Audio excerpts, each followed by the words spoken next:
Hello guys, welcome to GP academy.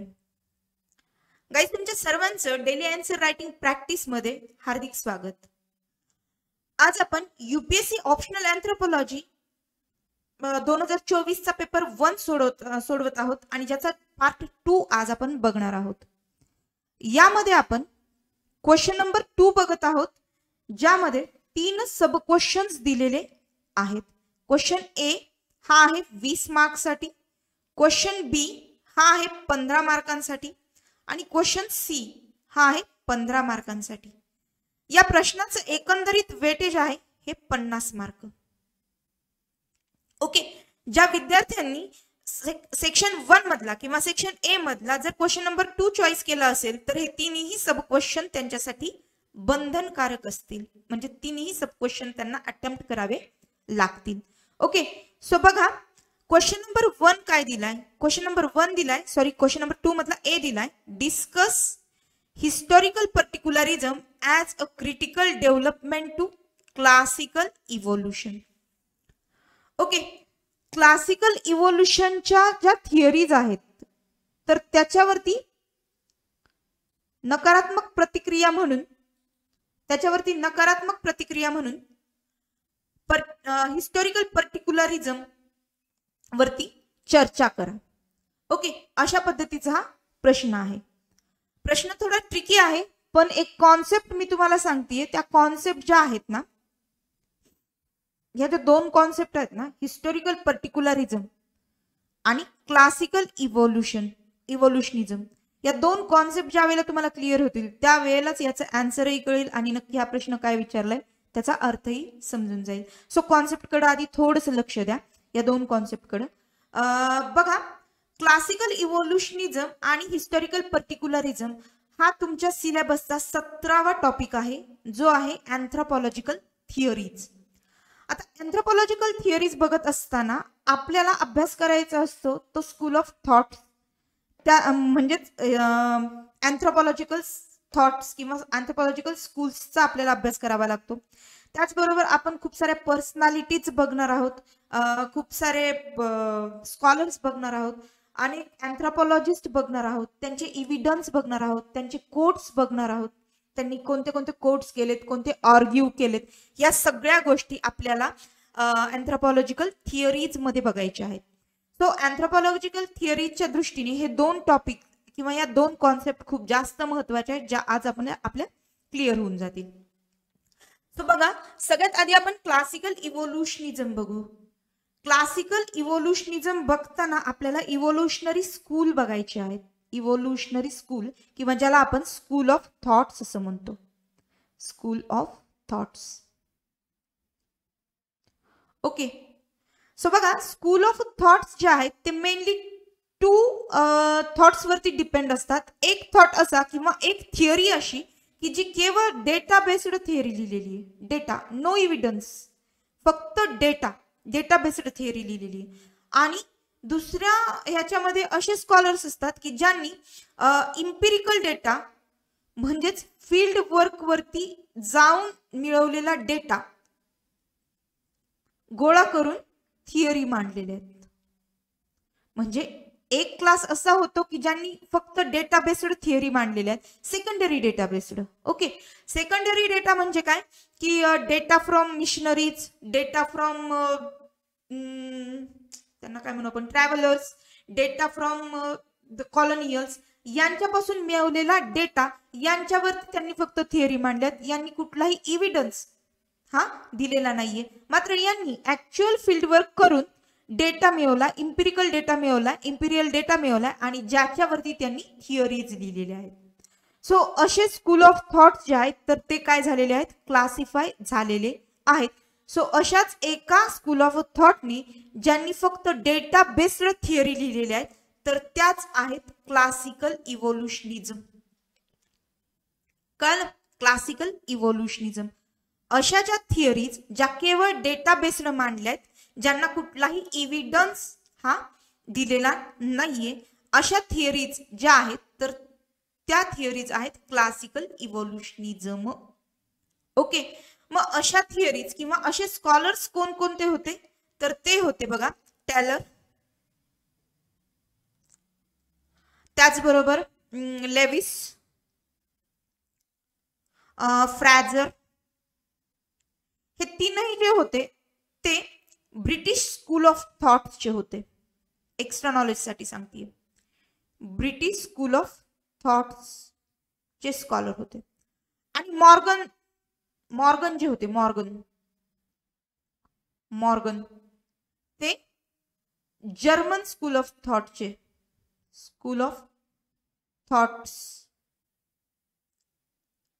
चे scholar होते. Okay, Morgan.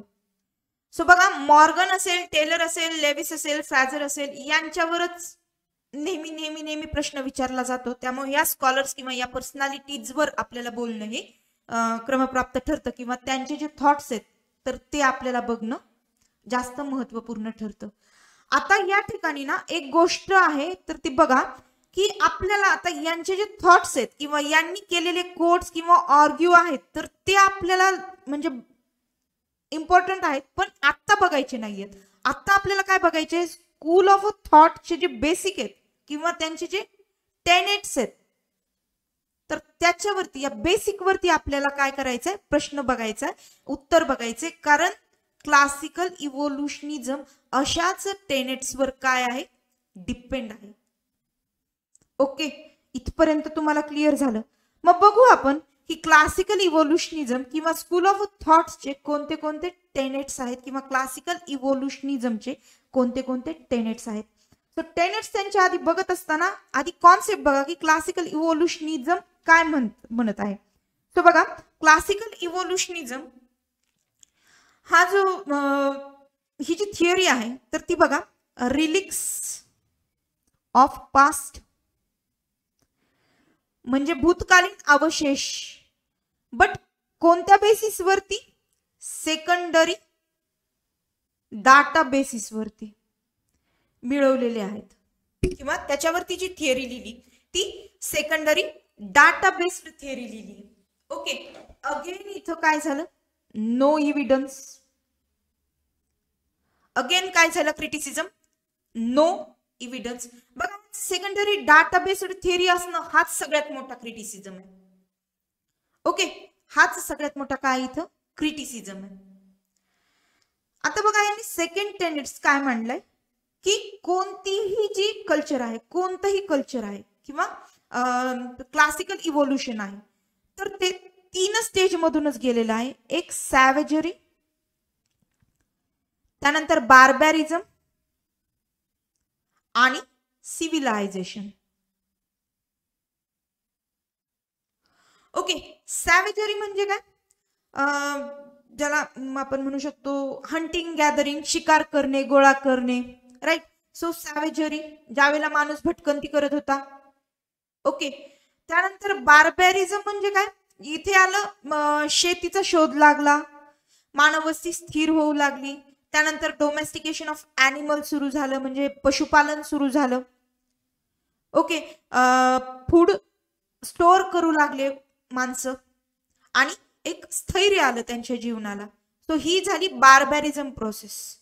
इथे आहे भटकंती, इथे आहे स्थिर वस्ती, आणि त्यानंतर ज्या वेळेला त्यांचे म्हणजे फूड टेक्निक्स आलं किंवा ते स्टोअर करू लागले फूड, त्यानंतर त्यांना तिथून पुढं ट्रेड याविषयी थोडीशी संकल्पना त्यांची जागृत झाली किंवा ट्रेड करत ही लोक वळाली आणि त्याच्यातून आलं सिव्हिलायझेशन.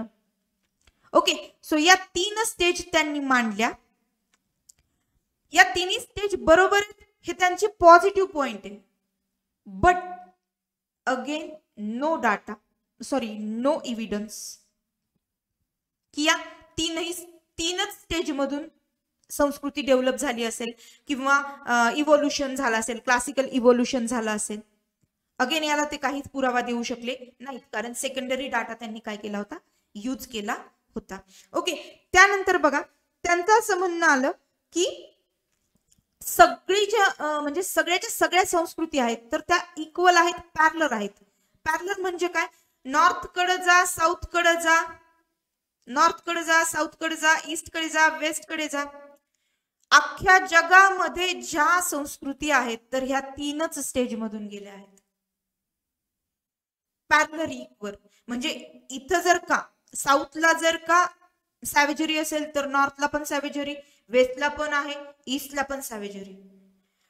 लोक जर बार्बॅरिझम मध्ये गेले असतील तर नॉर्थला पण बार्बॅरिझम, वेस्टला पण बार्बॅरिझम, ईस्टला पण आणि साऊथला पण बार्बॅरिझम. सिव्हिलायझेशन झालं तर मग सगळीकडेच झालं. म्हणजे ते असं मानतच नव्हते की वेस्टला लेट होऊ शकतं, ईस्टला लेट होऊ शकतं, इकडे अर्ली होऊ शकतं, इकडे लेट होऊ शकतं, असं मानतच नव्हते. त्यांचं असं म्हणणं होतं की इथे पण सेम काळामध्ये झालं, इथेही सेम काळामध्ये झालं, इथेही ईस्टला पण सेम काळामध्ये, साऊथला पण सेम काळामध्ये, सगळ्यांची एकाच काळामध्ये म्हणजे पॅरलर इव्होल्युशन झालं असं यांचं म्हणणं होतं. Again only secondary data based, no evidence. Okay, तुम्ही टेनेट्स लक्षात ठेवा. पहिला टेनेट्स काय? Relics of past, data based. त्यानंतर सगळ्या संस्कृती या 3 स्टेज मधून जातात, त्याही data based.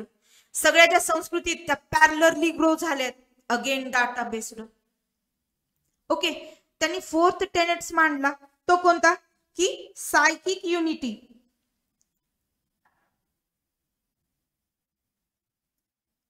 Psychic unity of mankind, of Mankind.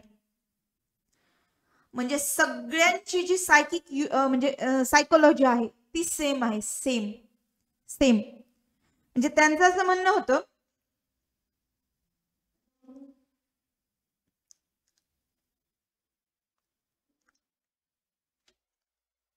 Psychic unity आहे ती सगळ्यांची सेम आहे, सगळ्याच लोकांची ती काय आहे? सेम आहे. त्यांचं असं म्हणणं होतं की सेलेब्रल ग्रोथ कुणाची एक्स्ट्रा होऊ शकणार नाही, सगळ्यांची समान सेलेब्रल ग्रोथ होईल.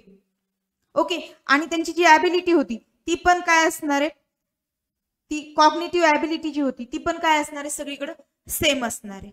ओके, म्हणजे त्यांच्या मेंदू बुद्धीची वाढ ही सगळीकडे समान आहे, सगळीकडे समान. पण ती पण कोणत्या बेसवर?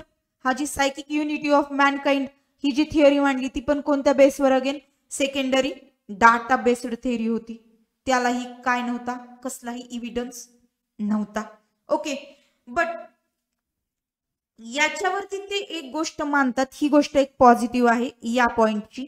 याच्यावरती एक गोष्ट मांडतात की हो, कुणाकुणाची सायकिक युनिटी ही डिफरंट असू शकते, नॉट शुअर, डिफरंट असू शकते. म्हणजे बघा, अशी एखादी संस्कृती असेल, त्यांनी सहाराचं उदाहरण आपण या बाबतीत देऊ शकतो कारण सहाराचे एव्हिडन्स हे झालेत.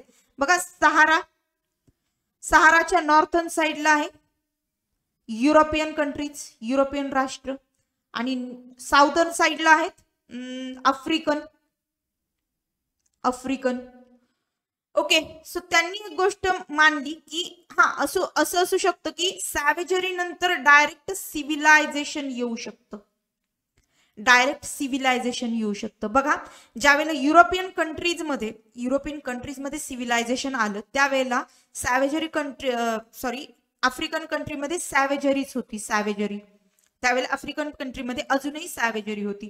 बट डायरेक्ट कॉन्टॅक्टमध्ये गेल्यामुळं, डायरेक्ट कॉन्टॅक्टमध्ये आफ्रिकन कंट्रीज या युरोपियन कंट्रीजच्या डायरेक्ट, बघा त्यामुळे कॉलनिझम होतं, सो कॉलनिझम डायरेक्ट कॉन्टॅक्टमध्ये आल्यामुळं बार्बॅरिझमची स्टेप बघून डायरेक्ट सॅव्हेजरीवरून सिव्हिलायझेशन वरती आले. But again no evidence, only data based, only data based. पण चला, इथं यांनी मानलं तर की एखादी स्टेप स्किप असू शकते आणि सेलिब्रल ग्रोथचा डिफरन्स असू शकतो, असं मानलं तर खरं. ओके, म्हणजे असं म्हणू शकू आपण दे स्किप अ सर्टन स्टेज. आणि एक्झाम्पल देऊ शकता तुम्ही इथे सहाराचं, जर अशा टाईपचा क्वेश्चन आला तर. अगेन एक महत्वाचं त्यांनी एक कॉन्सेप्ट मांडली की ते म्हणतायत की डिफरंट इव्होल्युशनरी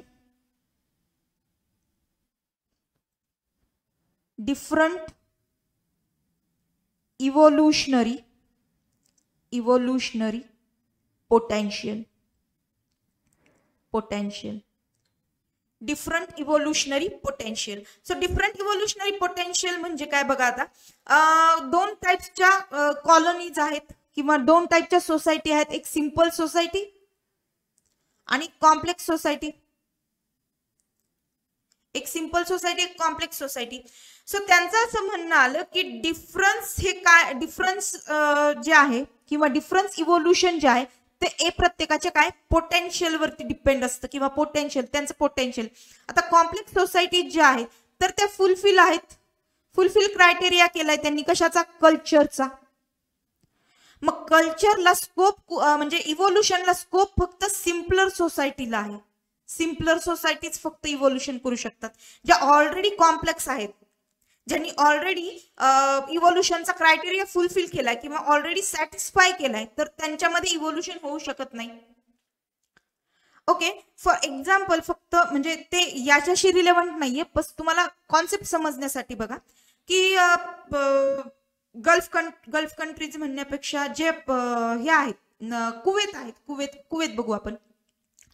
सो बघा कुवेत हा बेशक नेशन जे आहे ते काय ग्रोथ नेशन आहे, खूप सारा पैसा आहे, खूप श्रीमंत आहे, but development, health, education, right.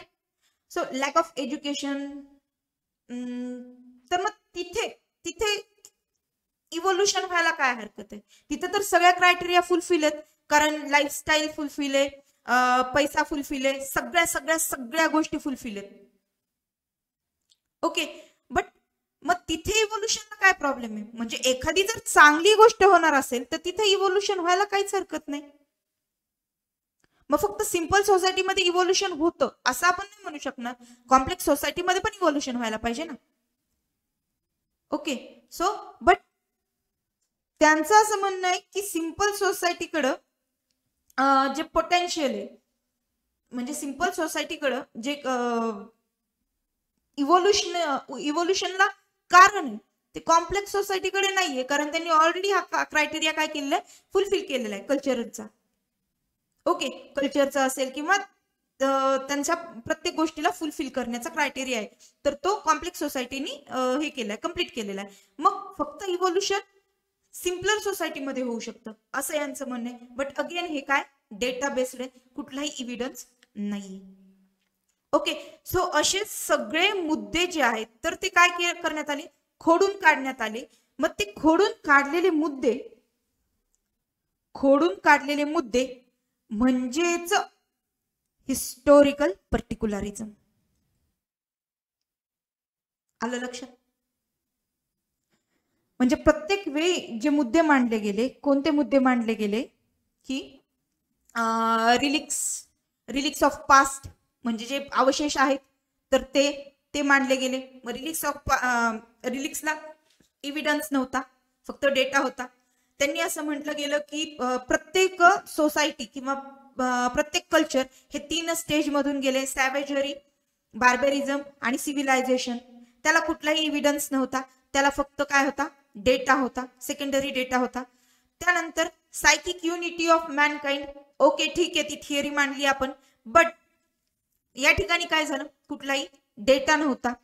त्याच्यानंतर जे इव्होल्युशन होणार आहे तर ते पोटेन्शियल बेस्ड असणार आहे असं त्यांनी म्हटले. अगेन त्याला कुठलाही डेटा किंवा कुठलाही इव्हिडन्स नव्हता, म्हणून हे सगळे मुद्दे काय करण्यात आले, खोडून काढण्यात आले. आणि त्याच्या विरोधातले मुद्दे किंवा त्याला करेक्ट करणारे मुद्दे जेव्हा मांडले गेले, तीच थिअरी म्हणजे हिस्टोरिकल पर्टिक्युलरिझम. ओके, सो मला आता सांगा, आता तुम्हाला या प्रश्नाचा अर्थ कळाला का? आता प्रश्न बघा, discuss historical particularism as a critical development to classical evolutionism. Okay, म्हणजे क्लासिकल इव्होल्युशनिझम वरती नकारात्मक प्रतिक्रिया म्हणून हिस्टोरिकल पर्टिक्युलरिझम वर चर्चा करा. आता प्रश्न समजला गाईज? आपल्याला ज्या अँथ्रोपॉलॉजिकल थिअरीज आहेत त्या खूप मोठ्या थिअरी आहेत. त्याच्यामध्ये आपल्याला डिफ्युजन बघायचंय, फंक्शनलिझम बघायचंय, स्ट्रक्चरलिझम बघायचंय, वेगवेगळ्या पर्सनॅलिटीज बघायच्यात, कल्चर्स बघायचेत, त्याचबरोबर कल्चरल इकॉलॉजी बघायची आहे. आणि हे सगळ्या ज्या थिअरी आहेत त्या आपल्या ॲपवरती आपण आपल्या कोर्समध्ये खूप डिटेल्ड करून घेतलेल्या आहेत. सो बघा, जास्त वेळ न घालवता आपण आता डायरेक्ट आन्सर कडे वळूया. आता तुम्हाला आन्सर समजून जाईल. बघा काय सांगितलं, discuss historical particularism as a critical development of a classical evolutionism. आता आन्सर बघूया आपण ह्याचं. बघा मी कालही सांगितलं होतं तुम्हाला, कुठल्याही आन्सर रायटिंग करत असताना, डिस्क्रिप्टिव्ह आन्सर रायटिंग करत असताना तुम्हाला ते 3 स्टेप मध्ये करावं लागतं. पहिलं आहे इंट्रोडक्शन, दुसरं आहे आन्सर रायटिंगची बॉडी ज्याला आपण डिस्क्रिप्शन म्हणतो किंवा उत्तराचा मुख्य गाभा असं म्हणतो, आणि तिसरं आहे त्याचं कन्क्ल्युजन. या 3 मेथडमध्ये किंवा या 3 स्टेजमध्ये आपल्याला उत्तर लिहायचं आहे. सो आता इंट्रोडक्शन आधी बघूया. डिस्कस कशाबद्दल करायचंय, तर आपल्याला डिस्कस करायचंय हिस्टॉरिकल पर्टिक्युलरिझम वरती. ओके, सो इंट्रोडक्शन मध्ये आपण लिहिणार आहोत हिस्टॉरिकल पर्टिक्युलरिझम म्हणजे काय.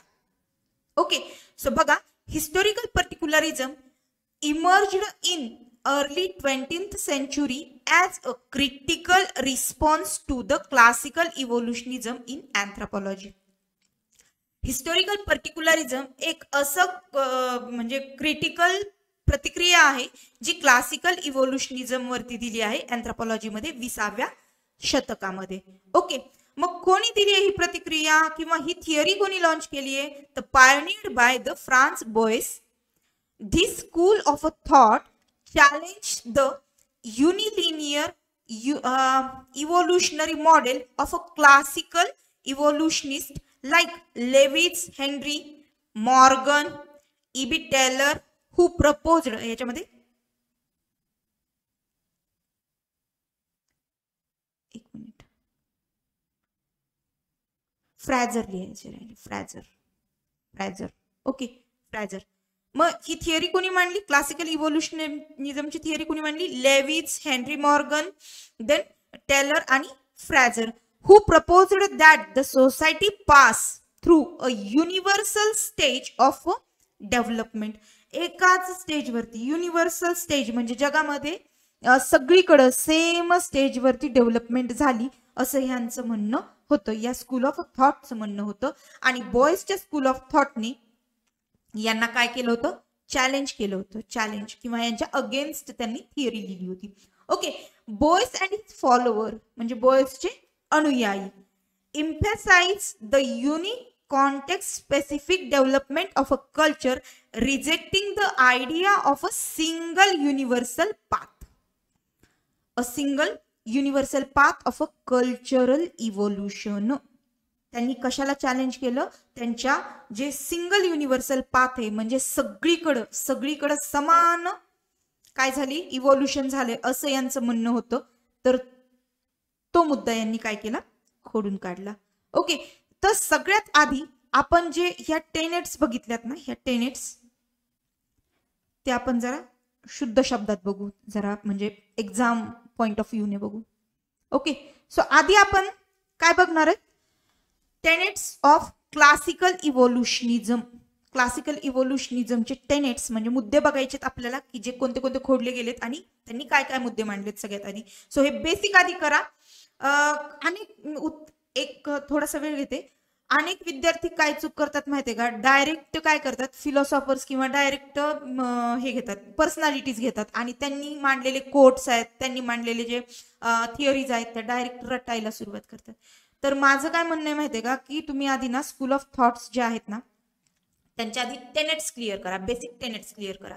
मग ऑटोमॅटिकच त्यांचे जे हे आहेत, त्यांचे जे अनुयायी आहेत किंवा त्यांचे जे स्कॉलर्स आहेत म्हणजे जसे टेलर्स, बॉईस वगैरे सगळे जे आहेत स्कॉलर्स, तर मग त्यांच्या स्कॉलर्सचे जे थॉट्स आहेत ते तुमच्या ऑटोमॅटिक लक्षात राहतील. कारण जोपर्यंत तुम्ही टेनेट्स करत नाहीत त्या स्कूल ऑफ थॉटचे, जोपर्यंत तुम्ही टेनेट्स परफेक्ट करणार नाहीत ना, तोपर्यंत तुम्ही विसरून जाणार की कोणी कुठलं कोट केलंय, कोणी काय जज केलंय किंवा कोणी कुठलं क्रिटिसाइज केलंय, कुणी कोणता मुद्दा मांडला. ह्या कोणत्याच गोष्टी आहेत ना तुमच्या असं म्हणजे परफेक्टली लक्षात नाही राहणार. आणि ज्यावेळेला तुम्हाला टेनेट्स लक्षात राहतील त्यावेळेला तुम्हाला काय लक्षात राहील की हा हे टेनेट्स आहेत आणि ह्या टेनेट्सवर बेस्ड यांनी हे जज केलेलं कोर्ट आहे सो तुम्हाला तिथं बेनिफिट होईल. त्यामुळे डायरेक्ट तुम्ही पर्सनॅलिटी किंवा स्कॉलर्सच्या थिअरीज वरती जाऊ नका. तुम्ही पहिल्यांदा ना त्या स्कूल ऑफ थॉट्सचे टेनेट्स किंवा इव्होल्युशनरी स्कूलचे जे टेनेट्स आहेत ना तर ते आधी परफेक्ट करा. त्याच्यानंतरच डायरेक्ट तुम्ही हे करा, म्हणजे काय स्कॉलर्सच्या थॉट्सला किंवा स्कॉलर्सच्या थिअरीला तुम्ही सुरुवात करा. ओके, सो बघा टेनेट्स ऑफ क्लासिकल इव्होल्युशनिझम आपण बघूया. Number 1, the goal of a classical evolutionism was demonstrate that people were a single species, not a variety of a species. एकाच स्पीसीजचे लोक हे समान इव्होल्युशन करतात असं यांचं म्हणणं आहे.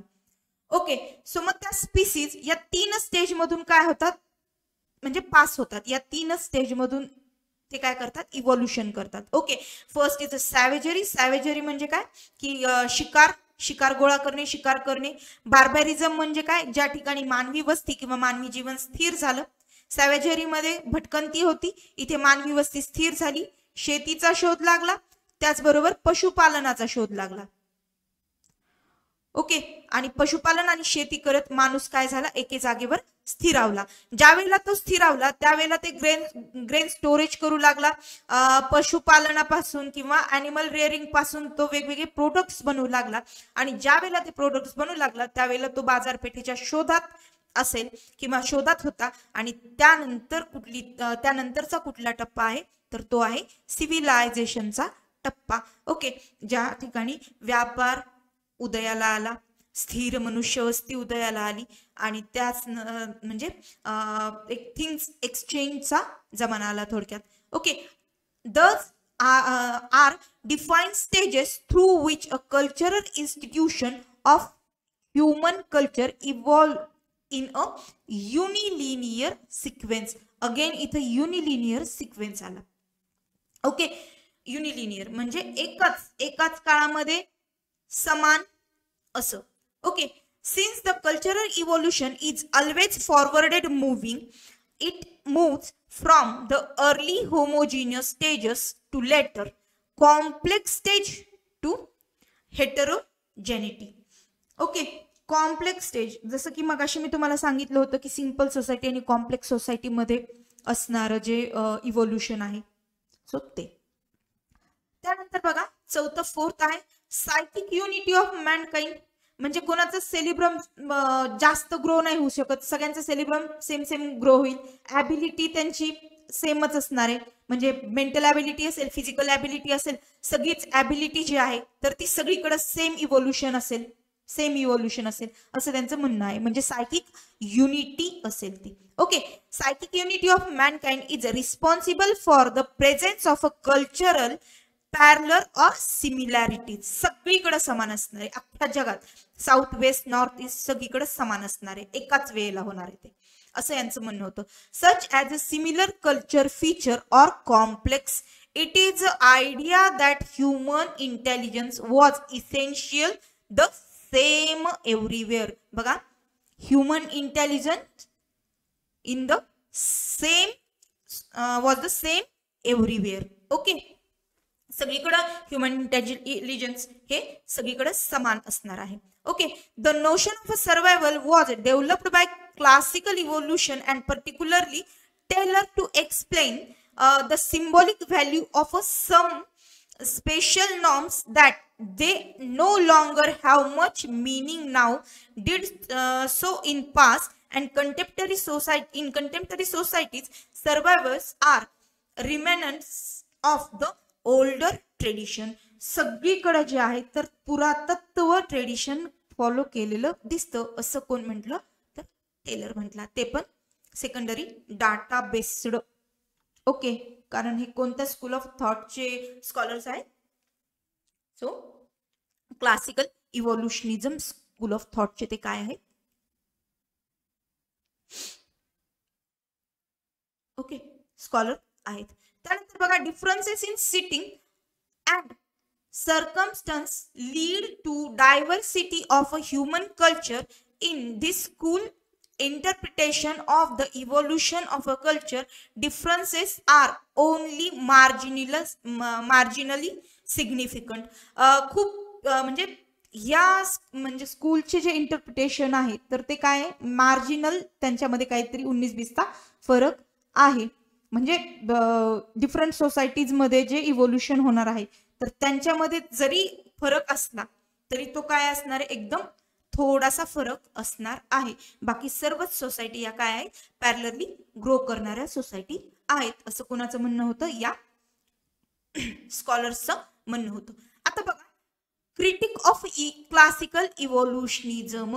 आता हे जे होत्या तर ह्या त्यांच्या काय होत्या, टेनेट्स होत्या, या त्यांच्या विचारसरणी होत्या, विचारधारा होत्या. मात्र या विचारसरणीचा किंवा या टेनेट्सचं क्रिटिक काय आहे ते बघूया आपण. Okay, the classical evolutionism proposed that all human society evolved through the same stage of primitive to civilized. Okay, सगळ्यांची सेम स्टेज असणारे, प्रिमिटिव्ह पासून ते सिव्हिलायझेशन पर्यंत सगळे एकाच रेसचे घोडे. ओके, असं हे म्हटले. It categorised cultural into the hierarchical stages, often placing Western society at the pinnacle of evolution.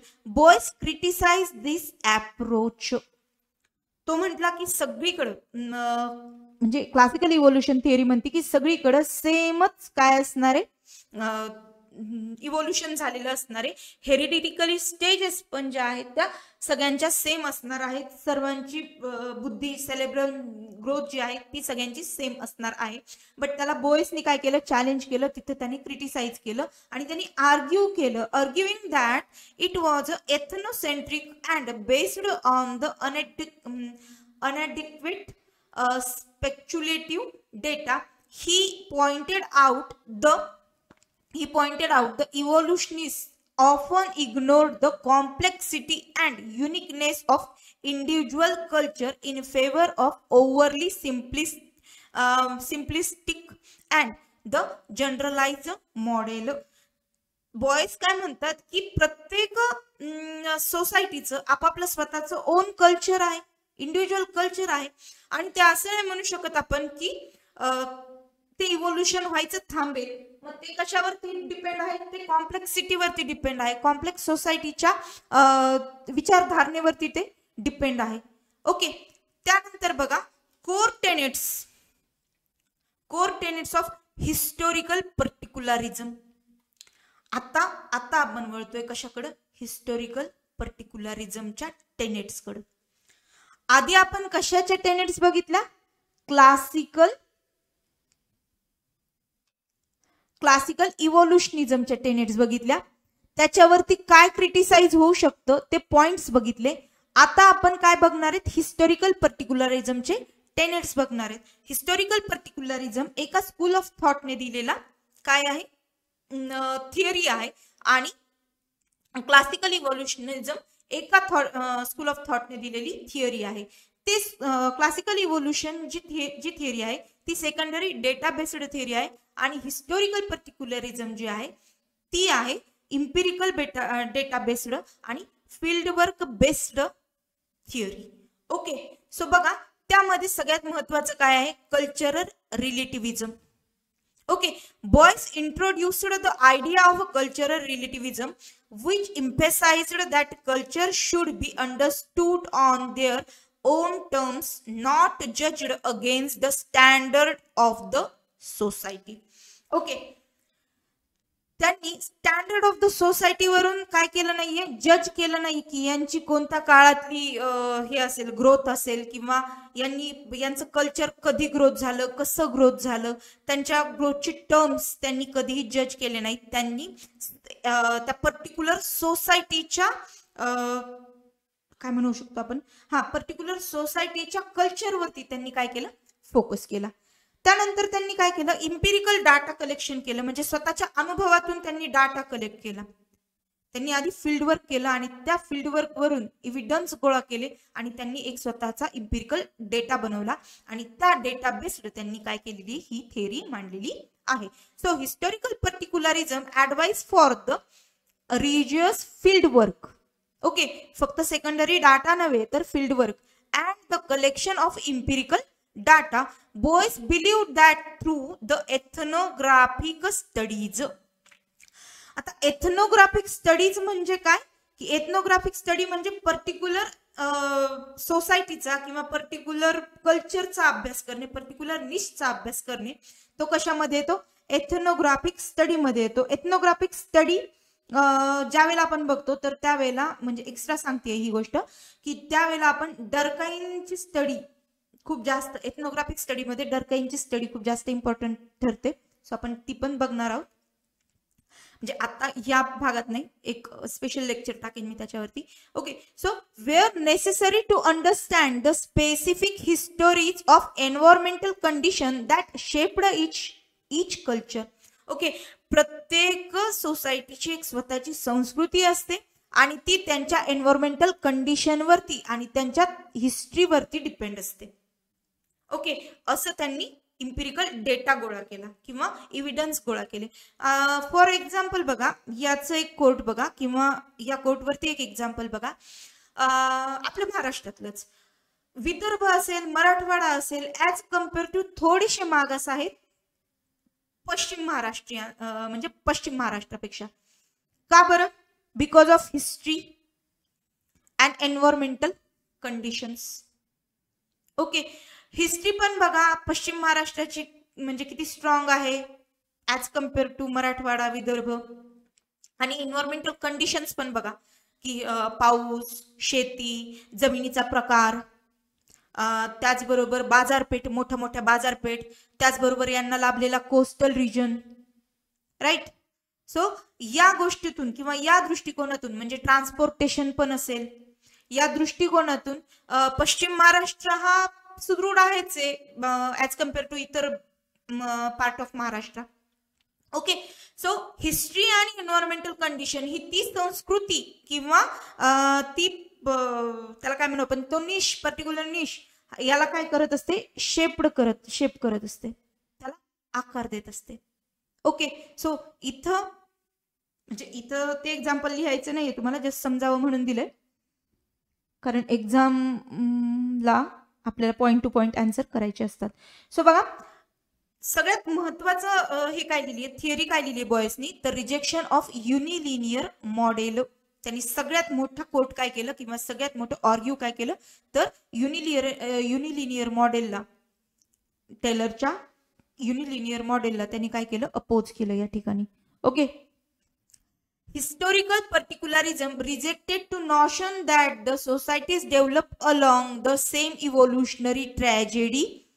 Instead, both emphasize the role of diffusion, historical events and environmental factors in shaping the unique development of each culture. प्रत्येक कल्चरला shape करत असतं कोण?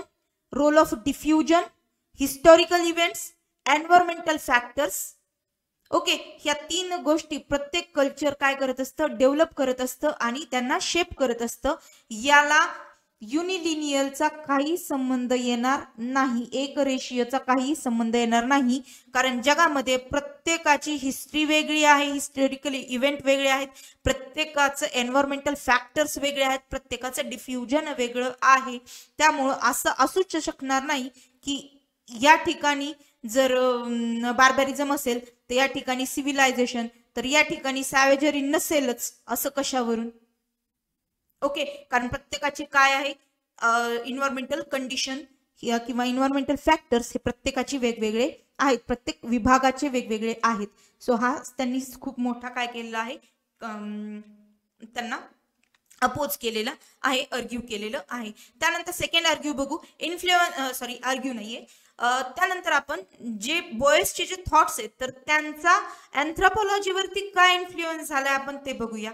Okay, historical particularism shifted anthropological focus from speculative theorising detailed empirical research. Okay, so historical पर्टिक्युलरिझमनी काय focus काय shift केला की कुठल्याही तुम्ही सेकंडरी डाटावरती डिपेंड न राहता स्पेक्युलेटिव्ह थिअरीवरती किंवा डिटेल मध्ये तुम्ही थिअरी लिहा आणि ती इम्पेरिकल रिसर्च वरती तुम्हाला लिहावी लागेल. इम्पेरिकल रिसर्च म्हणजे ऍक्च्युअली फील्डवर्क करून स्वतःच्या अनुभवातून आलेला रिसर्च वरती तुम्हाला थेरी लिहावी लागेल, असं अँथ्रोपॉलॉजीचं माइंडसेट चेंज केलं. Okay right. म्हणजे टेलरनी सिद्धांत मांडला, बॉईस म्हणाला how, what is evidence, like that. Okay. It led to the groundwork for the development of a culture of anthropology in the United States. Boyce trained a generation of influential anthropologists such as Ruth Benedict, Margaret Mead, who the further expanded on the importance of a field work and actual and cultural relativism. Okay, cultural रिलेटिव्हिजमशी त्यांनी काय केला, data जोडून दिला. Right. त्यानंतर बघा criticism of historical पर्टिक्युलरिझम. आता criticism काय केलं हिस्टॉरिकल पर्टिक्युलरिझमचा, while the historical particularism offered a much needed critique of the classical evolution. त्यांनी काय केलं, खूप जास्त क्लासिकल इव्होल्युशन वरती क्रिटिसाइज केलं. It also criticise for the reduced propose broad crossed cultural theories. त्यांनी कुणाला अजून हे केलं, क्रिटिसाइज केलं की ब्रॉड आणि क्रॉस कल्चरल थिअरीजला पण क्रिटिसाइज केलं. Critic argue that both emphasise the unique culture histories sometimes overlook the potential of the comparative analysis, the identification of a common pattern in human society. Okay. So अशा पद्धतीने त्यांनी अनेक मुद्द्यांवरती criticise केलं. हाच सगळ्यात मोठा क्रिटिसिझम आहे हिस्टॉरिकल पर्टिक्युलरिझमचा, की त्यांनी अनेक मुद्द्यांवरती जे कदाचित सही असू शकतात अशाही मुद्द्यांवरती त्यांनी काय केलं, क्रिटिसाइज केलं आहे. Okay. So I hope guys तुम्हाला ह्या सगळ्या गोष्टी आणि हे सगळं क्लिअर झालं असावं. आता आपण याच्या येऊया कन्क्लुजन कडे. मेन बॉडी सगळ्यांची क्लिअर झाली. आता येऊया आपण कन्क्लुजन कडे. कन्क्लुजन काय लिहायचं बघा. Historical particularism represented a major shift in anthropological thoughts, challenging the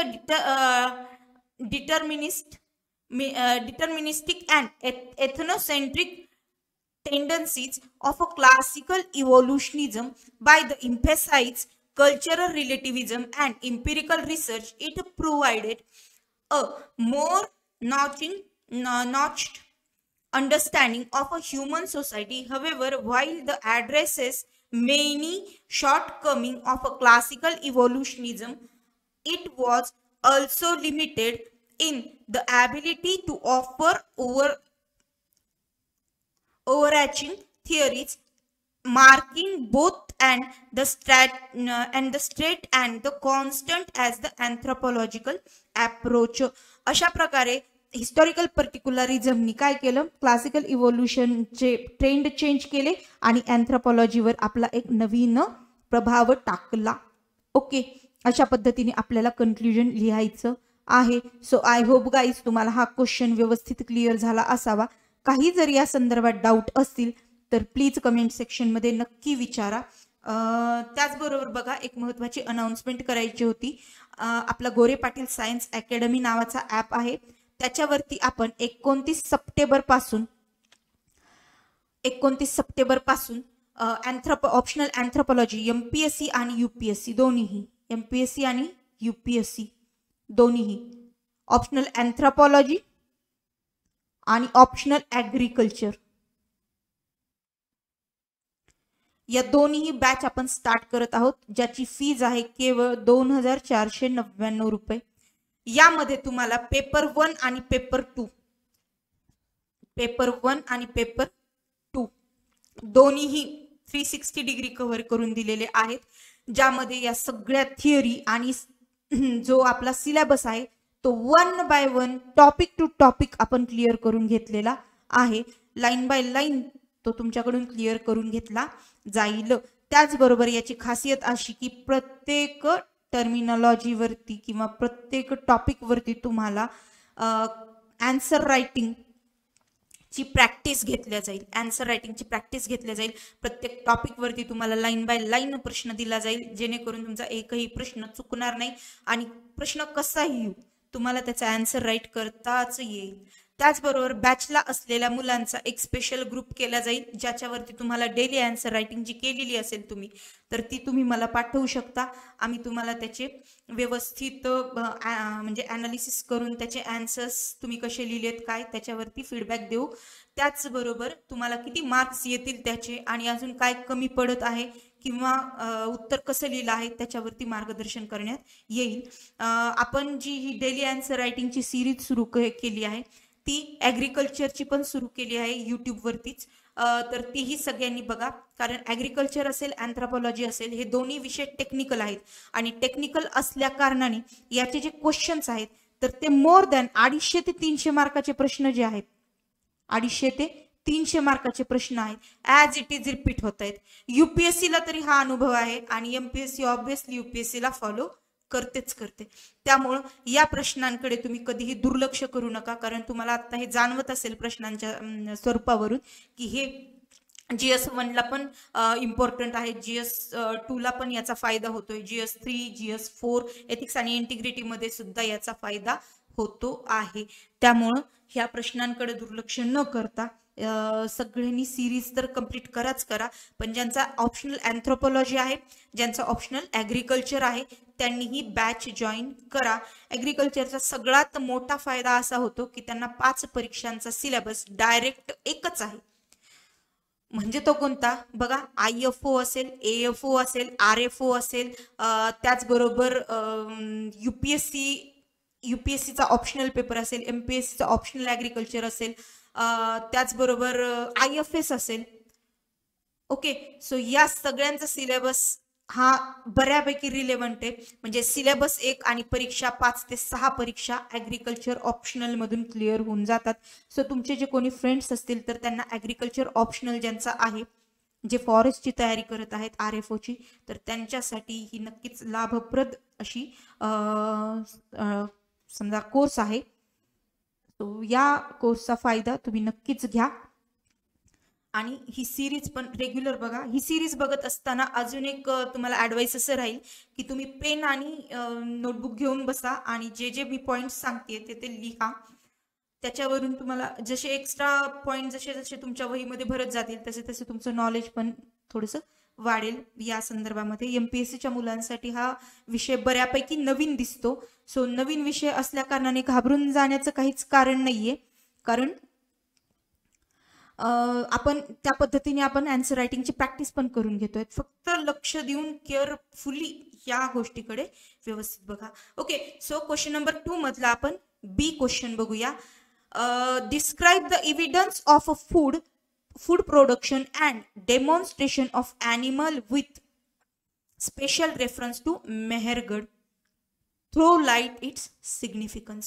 okay, so बघा क्वेश्चन एकदम सिंपल आहे. सिंपल विचारले की मेहरगड मध्ये सापडलेले फूड प्रोडक्शन आणि डोमेस्टिकेशन ऑफ ॲनिमल म्हणजे पशुपालनाबद्दल आणि शेतीबद्दल सापडलेले मेहरगडच्या बाबतीतले महत्वाचे पुरावे सादर करा आणि त्याचे सिग्निफिकन्स लिहा. असा सरळ प्रश्न आहे. आता एक गोष्ट लक्षात घ्या की प्रश्न मेहरगडवरती नेहमी येतो, कारण का तर अँथ्रोपॉलॉजिकल दृष्टिकोनातून मेहरगड हा पहिली अशी साईट आहे की ज्या ठिकाणी म्हणजे सगळ्यात पहिली साईट अशी आहे मेहरगड की ज्या ठिकाणी फूड प्रोडक्शनचे आणि डोमेस्टिकेशन ऑफ ॲनिमलचे एव्हिडन्स सापडले आहेत. म्हणून बऱ्यापैकी मेहरगडवर प्रश्न येतो आणि यावर्षी MPSCला पण मेहरगडवरती प्रश्न येण्याचे चान्सेस आहेत, कारण आतापर्यंत जवळपास 4 ते 5 वेळेला UPSCला हा प्रश्न ॲज इट इज रिपीट झालाय. ॲज इट इज म्हणजे मेहरगडच्या बाबतीत कधी ॲनिमल रेअरिंग विचारलंय, कधी इरिगेशनचे कोणते कोणते हे सापडलेत एव्हिडन्स सापडलेत असाही काही प्रश्न आहे. त्याचबरोबर फूड प्रोडक्शन आणि फूड स्टोरिंगचे कोणते कोणते एव्हिडन्स सापडलेत किंवा त्याच्यावरती एक शॉर्ट नोट्स वगैरे अशा आलेल्या आहेत. सो मेहरगडवरती आतापर्यंत 10 वर्षामध्ये 5 ते 6 वेळेला मेहरगडवरती प्रश्न UPSCला विचारलाय. त्यामुळे MPSCला तर हा प्रश्न येईलच. ओके, सो त्यामुळे याच्या बाबतीत थोडंसं लक्ष द्या. ओके, सो आपण बघूया याचाही प्रश्न लिहिताना इंट्रोडक्शन, बॉडी, आणि कन्फ्युजन. ओके, हा सगळा प्रश्न कशा भोवती फिरतोय तर मेहरगड वरती. ओके, सो आपण इंट्रोडक्शन मध्ये काय लिहिणार आहेत, मेहरगड वरती लिहिणार आहेत. ओके, सो बघा आन्सर रायटिंगला स्टार्ट करतोय आपण. Mehrgarh, the earliest farming village in the Indian subcontinent. Okay, the earliest evidence for agriculture in Indian subcontinent comes not the fertile river valley of Indus or Ganga, rather it comes from dry, wide-webbed hilly region of Baluchistan, and that is the site of Mehergarh. Okay, so बघा Indian subcontinent मध्ये सगळ्यात आधी शेतीचे पुरावे कुठल्याही fertile किंवा कुठल्याही उपजाऊ जमिनीमध्ये किंवा एखाद्या नदीच्या पात्रामध्ये न सापडता एका ड्राय रिजन मध्ये सापडले आहेत, ड्राय हिली रिजन मध्ये सापडले आहेत, जी बलुचिस्तानचं रिजन आहे. तिथून सगळ्यात आधी इंडियन सबकॉन्टिनेंट मध्ये काय सापडलेत, फार्मिंगचे इव्हिडन्स सापडले आहेत. The site of Mehrgarh is located at Kachhi plain on the bank of Bolan river. Okay, कच्छचा प्लेन आहे, कच्छचं मैदान आहे, ज्याच्यामध्ये बँक ऑफ कोणत्या रिव्हरच्या बँकमध्ये किंवा कोणत्या रिव्हरच्या पात्रात आहे, ते बोलॉन रिव्हरच्या पात्रात आहे. Okay, the river water forms the island inland delta in this area. Okay, so त्या रिव्हरने काय केलेलं आहे, तिथं डेल्टा तयार केलेला आहे. जसं आपला सुंदरबन डेल्टा आहे तसा बोलॉन रिव्हरने पण त्या एरियामध्ये नदीमुखाशी काय केलेला आहे, डेल्टा तयार केलेला आहे. Okay, the Bolan valley was been one important route linking the Indus plains. एक इम्पॉर्टंट रूट बोलॉन व्हॅली पासून बनतो, जो डायरेक्ट कुठे येतो, इंडियन प्लेन्सला कनेक्ट होतो. ओके, भारतीय मैदानाला तो कनेक्ट होतो with mountains terrain of Balochistan.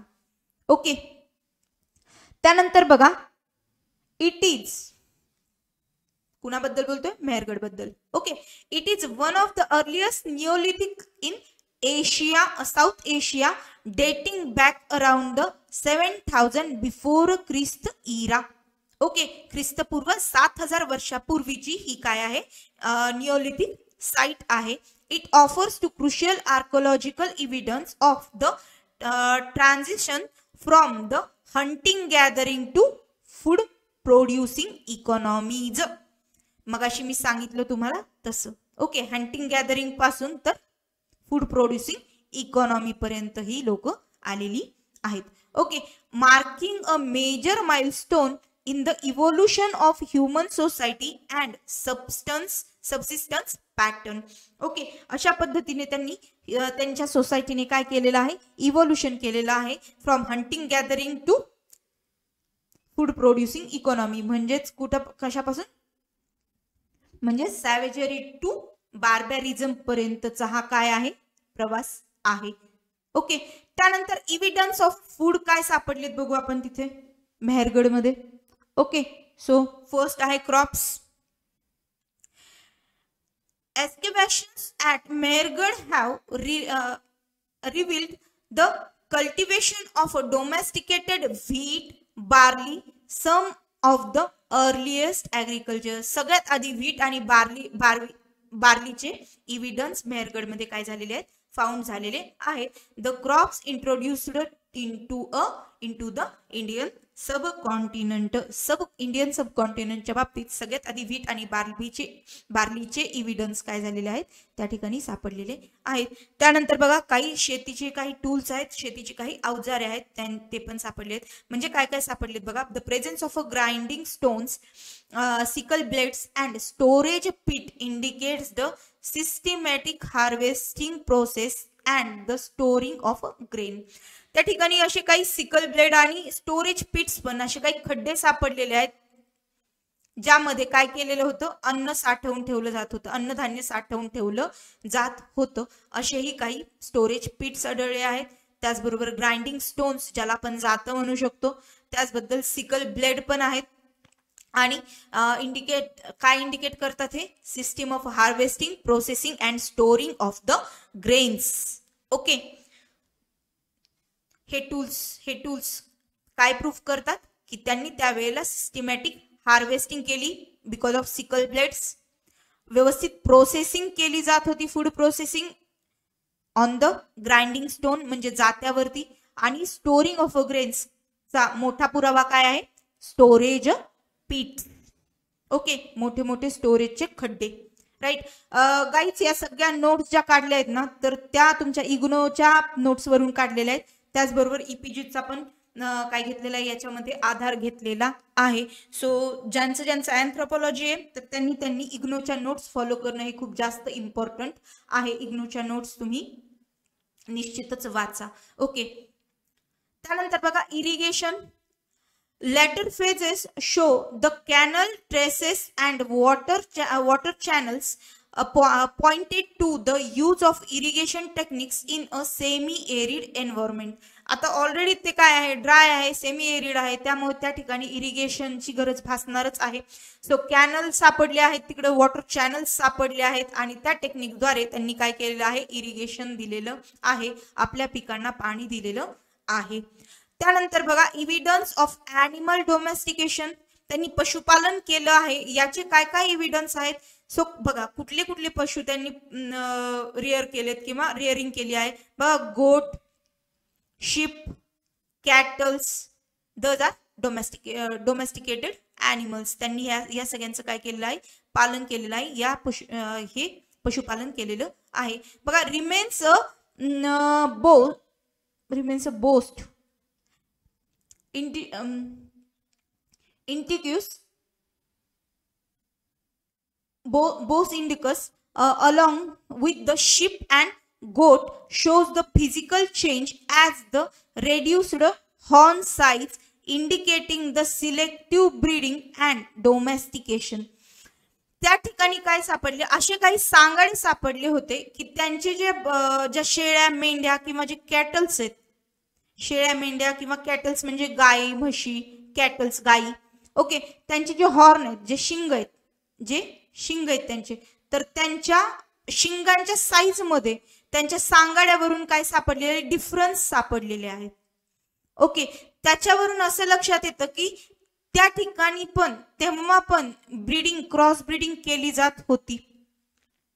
Okay, आणि डोमेस्टिकेशन म्हणजे पशुपालन केल्या जात होतं. ओके, असे काही पुरावे सापडलेले आहेत. ओके, त्यानंतर बघा animal husbandry. Evidence of pens near the houses and animal burials including the child buried with the goat bones, okay, suggest close human animal relationship.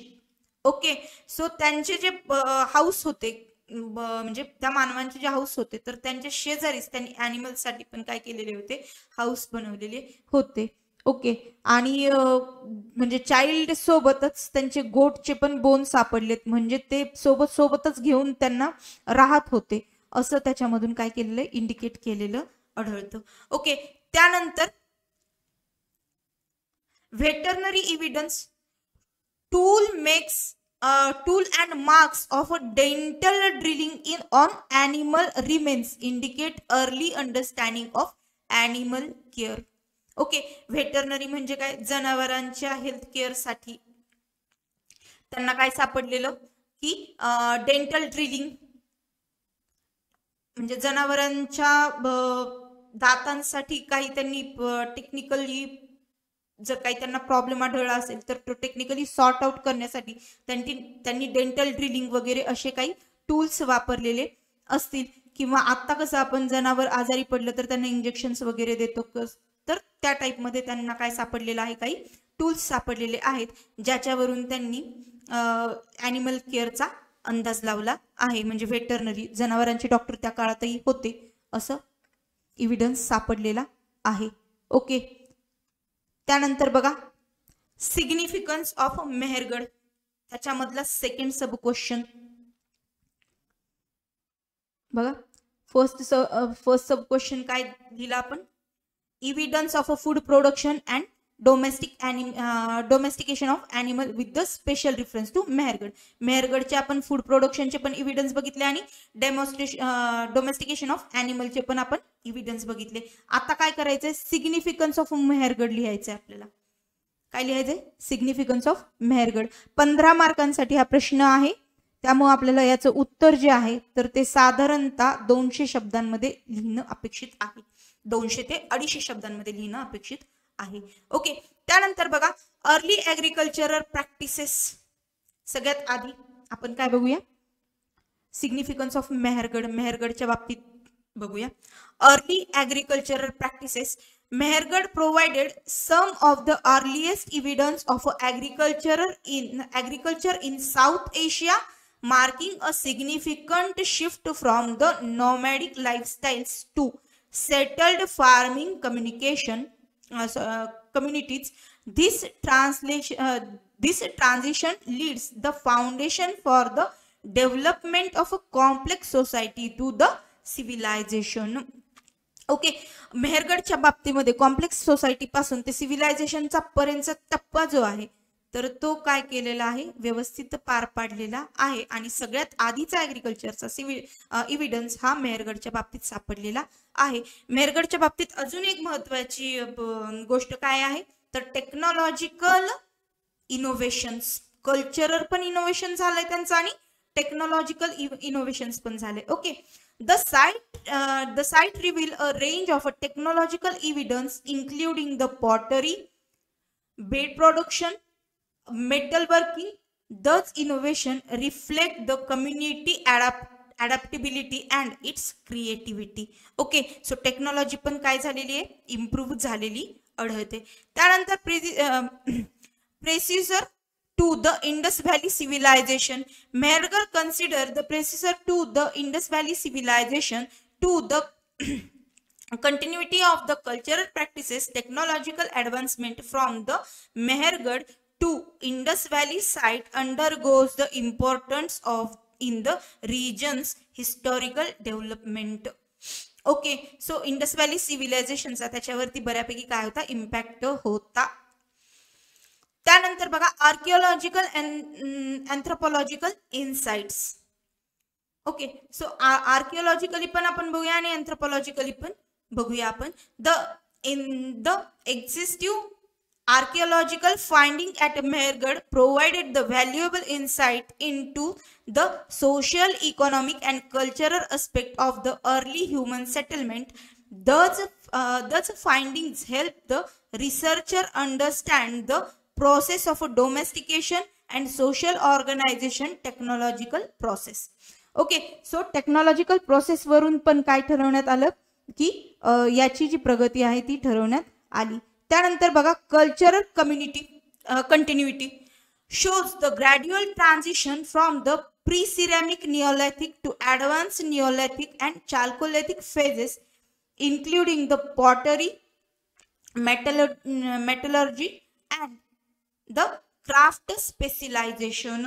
त्यांनी पटकन जो आहे तो प्री सिरॅमिक निओलिथिक पासून ते advance Neolithic and chalcolithic phase ला काय केलेलं आहे, अडॅप्ट केलेलं आहे.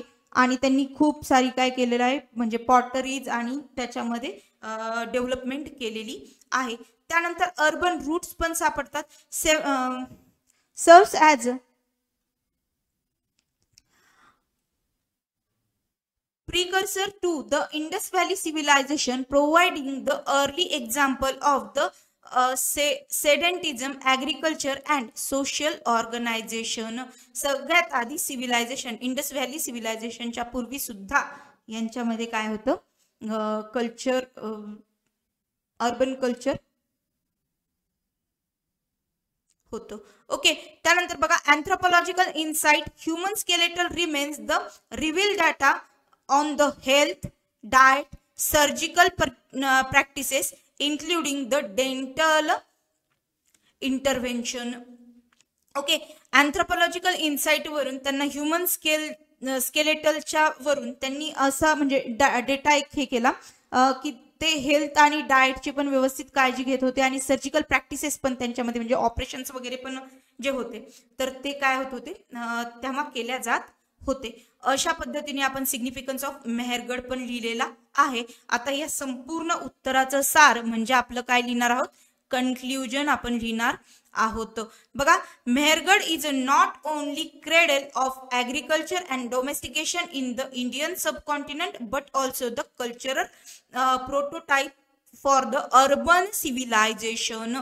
ते फक्त ॲग्रिकल्चर प्रॅक्टिसेस किंवा ॲनिमल डोमेस्टिकेशन साठीच फक्त प्रसिद्ध नव्हतं, तर सगळ्यात आधी अर्बन सिव्हिलायझेशन पण तिथे बघण्यात आलं आहे. Okay,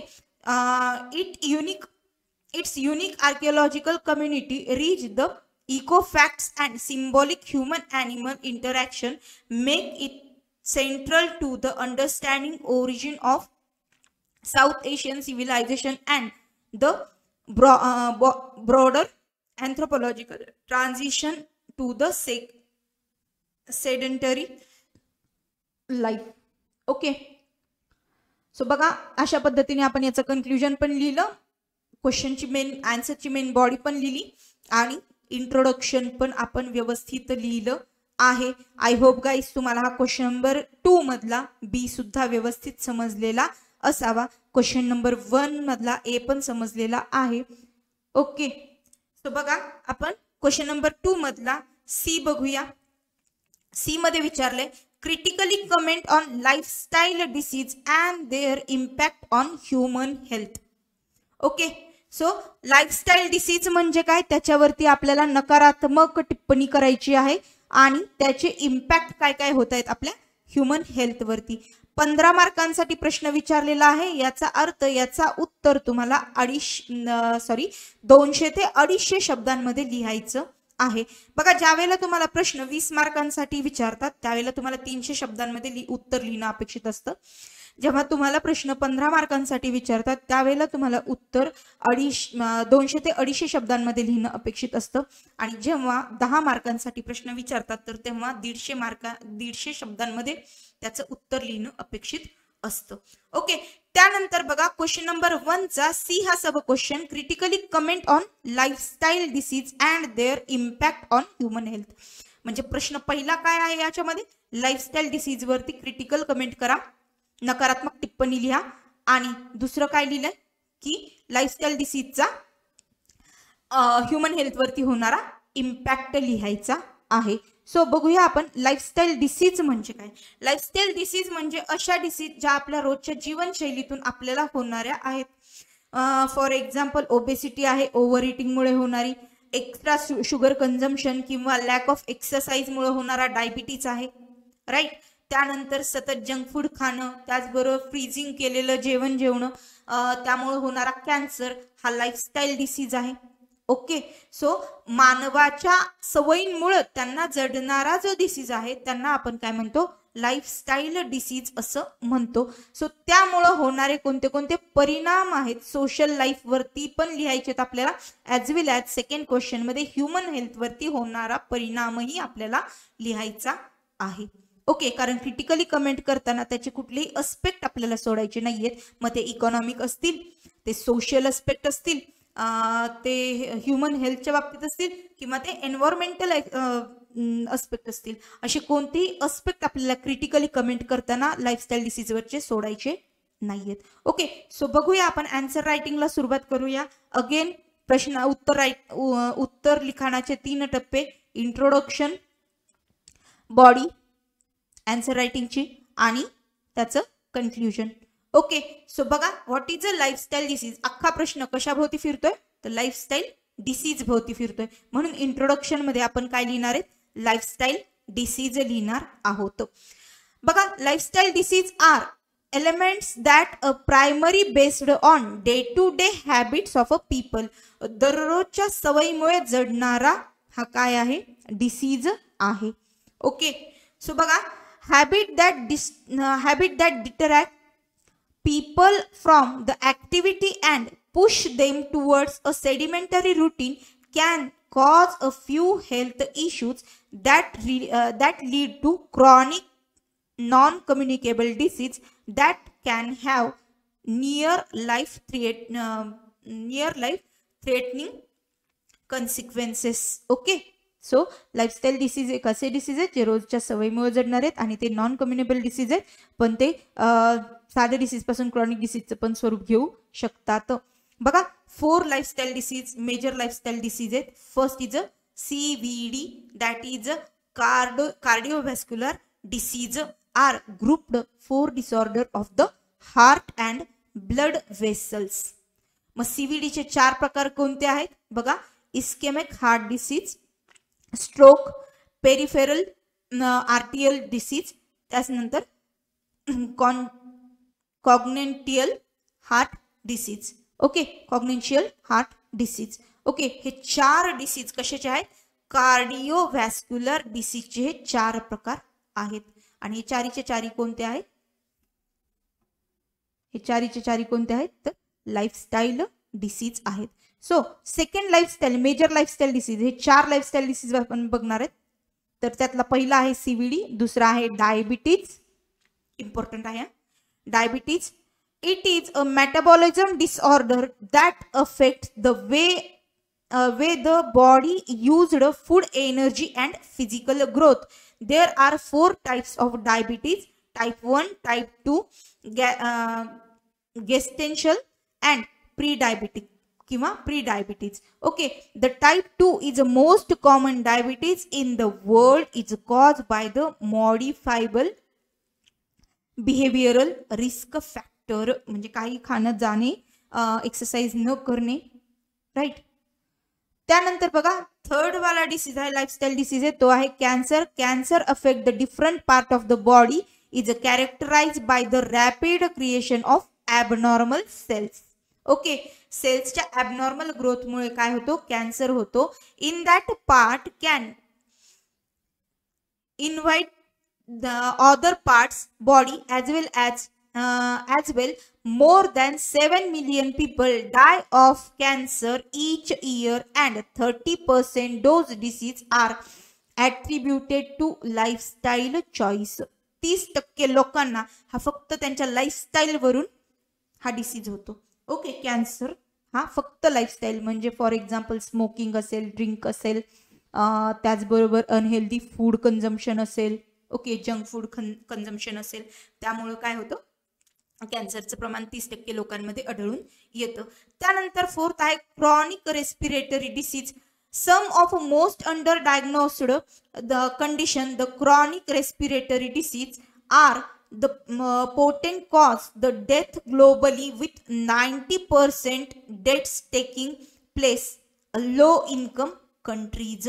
okay, low income countries मध्ये हा डिसीज काय होतो, 90% लोक लो इन्कम कंट्रीज मध्ये क्रॉनिक रेस्पिरेटरी डिसीज मुळे मरतात. ओके, सो बघा हे झालं त्याचं इंट्रोडक्शन. इथून पुढे त्याची काय झाली,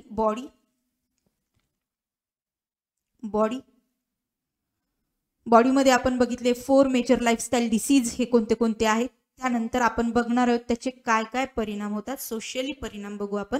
तर इकॉनॉमिक बर्डन वाढतं, इकॉनॉमिक प्रभाव काय होतो की इकॉनॉमिक बर्डन वाढतं. इकॉनॉमिक बर्डन म्हणजे हेल्थ केअर कॉस्ट वाढते. The treatment management of a lifestyle disease impose a sub continental economic burden and health care system. It include direct cost like a medical treatment and indirect cost like a loss of productivity.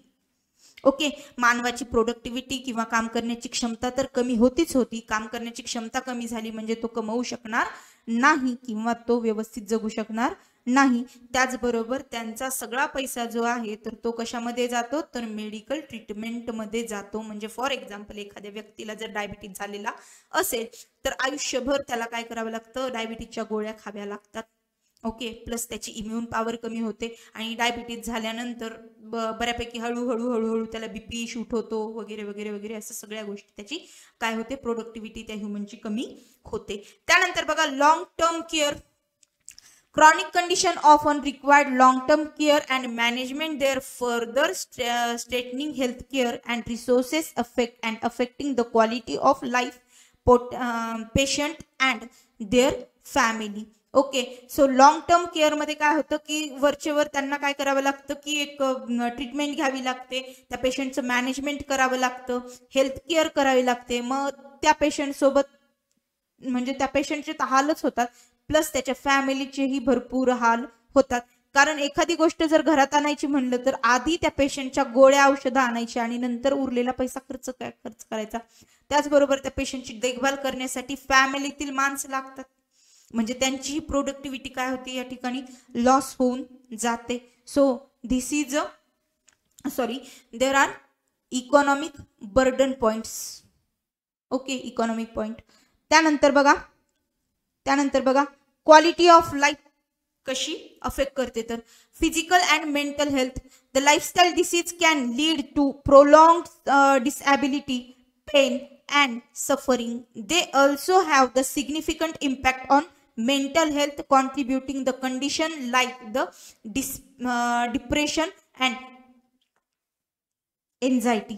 Okay, so बघा anxiety आणि हे पण म्हणजे सततच्या दुखण्याने anxiety आणि depression पण काय होतं, येऊन जातं.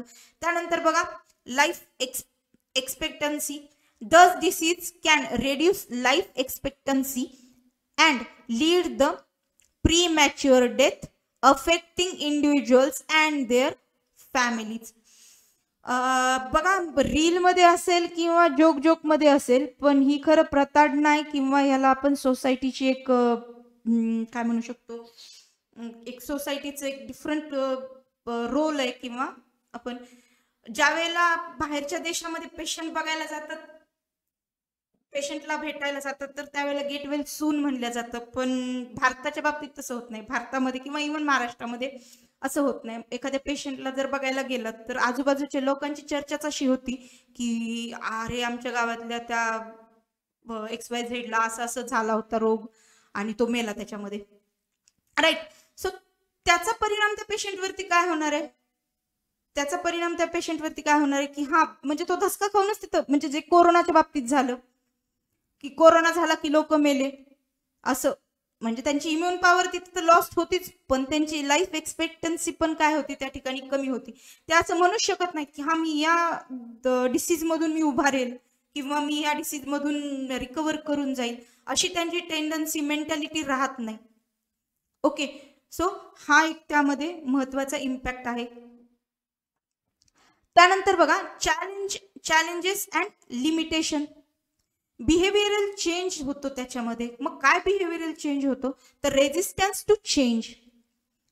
Okay, encouraging individuals to adopt healthier lifestyle can challenging habits such as smoking, poor diet and physical inactivity are deeply ingrained and difficult to change. बघा ह्या ज्या हॅबिट्स आहेत, स्मोकिंग असेल, पुअर डाएट असेल, काही खाणं जंक फूड वगैरे, physical इनॅक्टिव्हिटी असेल म्हणजे आळस करणं वगैरे, हे सगळ्या ज्या लाईफस्टाईल ज्या आहेत तर त्या चेंज करणं खूप जास्त डिफिकल्ट आहे. ओके, म्हणून लाईफस्टाईल डिसीज हे जवळ येतात, दूर पडत नाहीत. सो लाईफस्टाईल ही चॅलेंजिंग बनून जाते या केसमध्ये. त्यानंतर बघा education and awareness. There is often a lack of awareness about the risk associated with the unhealthy lifestyle. Effective public health and campaign are needed to educate people about the benefit of healthy living.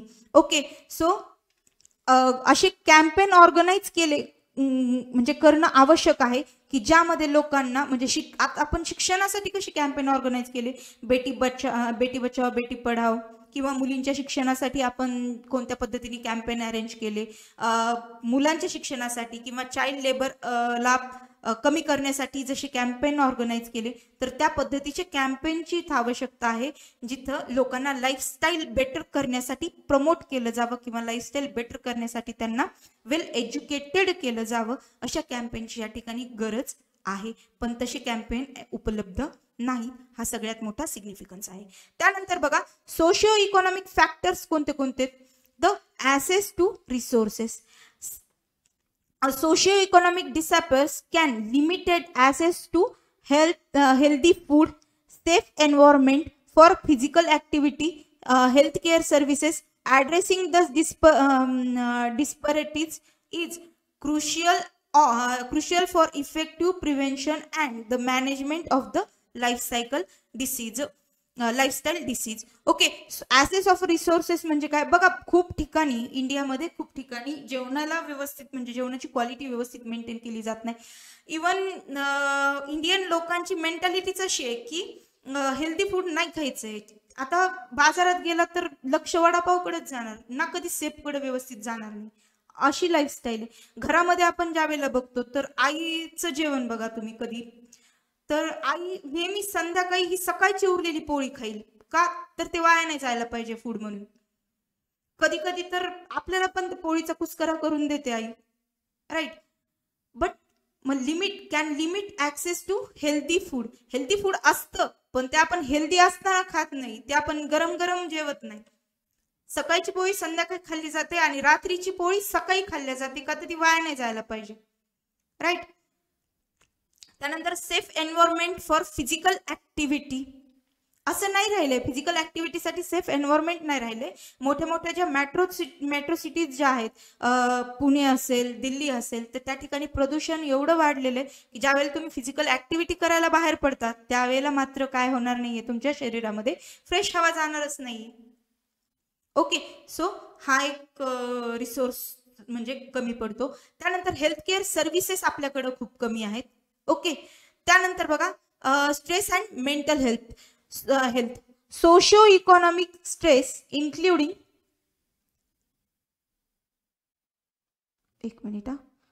Socio economic stress including job insecurity and financial instability can contribute to unhealthy behavior and exacerbate lifestyle disease. Okay, बरेच ठिकाणी जॉबच्या इन्सिक्युरिटीचं tension असतं, त्यानंतर financial इन्स्टेबिलिटीचं tension असतं, त्यामुळे stress घेऊनच या लोकांना डिसीज होतो, म्हणजे एन्झायटी होते, त्याचबरोबर डिप्रेशनमध्ये जातात, राईट. सो ही एक काय आहे, सोशिओ इकॉनॉमिक फॅक्टर आहे अनहेल्दीपणाचा. ओके, सो अशा प्रकारे आपण लाईफस्टाईल डिसीज बघितले, लाईफस्टाईल डिसीजच्या बॉडी बघितली, त्यामध्ये आपण बघितले की इकॉनॉमिक कारण बघितली त्याची, त्याचबरोबर आपण सोशल जी कारण होती ती बघितली, त्याचा ह्युमन हेल्थवरती काय इम्पॅक्ट होतो तो बघितला. त्यानंतर आता आपण बघूया लाईफस्टाईल डिसीजचं conclusion. Okay, so lifestyle disease pose a significant threat to the global health, affecting the millions of people, placing a heavy burden on healthcare system. Addressing the disease requires to multifaceted approach, including promoting the health behaviors, addressing socio-economic disparities, and implementation effective policies. While there is a substantial challenge and limitation, concentrate efforts from the individuals, communities and governments can lead the meaningful improvement in the health system. Okay, in the public health. Okay, so guys, I hope तुम्हाला ही आजचे तीनही question व्यवस्थित कळाले असतील. काही doubt असेल तर comment section मध्ये नक्की विचारा, आणि सगळ्यांनी मात्र ही सिरीज बघा, संपूर्ण सिरीज बघा, ज्याच्यामध्ये आपण 2024 ते 2014च्या UPSCच्या अँथ्रोपॉलॉजीच्या क्वेश्चन पेपर सॉल्व्ह करून घेणार आहोत, ज्याचा फायदा तुम्हाला आन्सर रायटिंग मध्ये तर नक्कीच होऊन जाईल. कारण आपल्याला माहिती आहे की याच्यापैकी 200 ते 300 250 ते 300 मार्काचे प्रश्न हे सहज रिपीट होणार आहेत. त्याच्यामुळे एवढी सिरीज बघून व्यवस्थित नोट्स काढून जरी तुम्ही गेला एक्झामला तर तुम्हाला निश्चितच याचा फायदा होईल. ओके, सो आवडल्यास व्हिडिओ लाईक करा, शेअर करा आणि सबस्क्राईब करा. Bye bye, take care.